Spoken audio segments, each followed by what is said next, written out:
All right, so let's have a look at the plugins that are on my master chain. First, we start off with the ProQ, which cuts around 30 Hertz. Then let's bring them in one by one.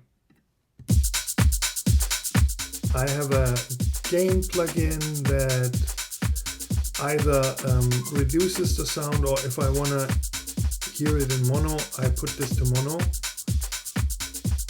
Then next plugin is, I don't use them, so I'm not showing them, is the passive EQ by Native Instruments.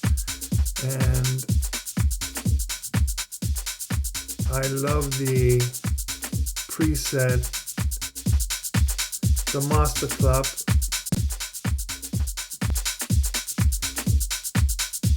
I really like what it does to the sound right away. It depends on the drum loop I've built, if I adjust it or not. But for now, I think it is okay like it is. Then the next thing in the chain is the UAD API 560, which is a great EQ. It also gives it the character I want. That's also like part of my sound. Then I use Beaks Control.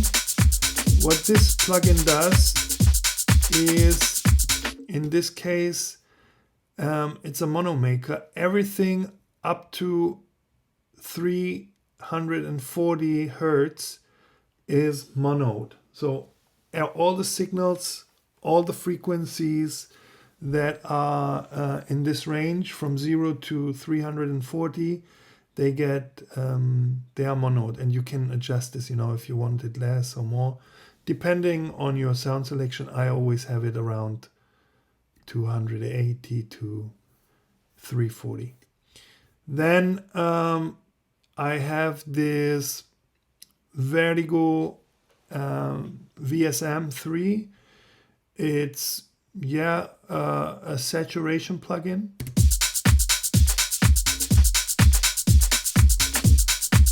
Which I use like it is. And the last plugin is Adapter. Adapter is a great tool. If you don't have it, I highly recommend you get it, because you can really be very precise when you reference tracks against the track you are working on. So I have as a reference track by default, and sometimes I bring in other tracks, but my last single, Don't Swing, You're My Wing, it was mixed and mastered by Frank Roger. I think he mixed it only, like he adjusted my mixing. I told you I'm not perfect in there. And at this point, he wanted to do some adjustments. He did that, and then it went to the master ring. And here you can see the orange is the reference track. The blue line is our track. And you can switch the reference track, our track. And what you can see is like, it's quite similar. Maybe the highs are a bit too high compared to that one. But again, we are not in the final stages. I'm just showing you right now. So I would bring that one here a bit down. Sorry.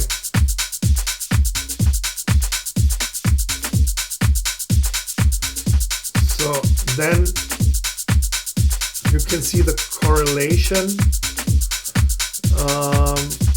You can see the stereo field.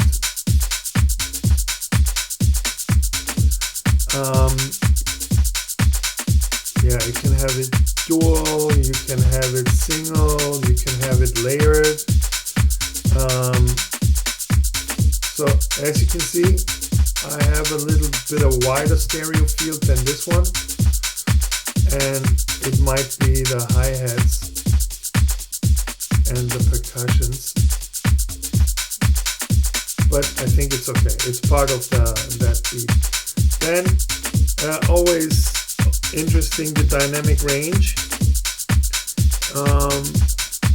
Quite similar, but we haven't brought in all the other elements, so you can't really judge it.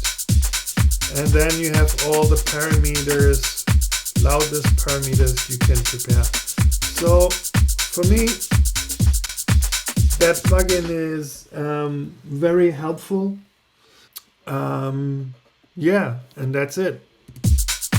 So I think we've got the first beat here, and I think it's quite nice. Alright, then let's head over to the next concept. See you there. Thank you very much.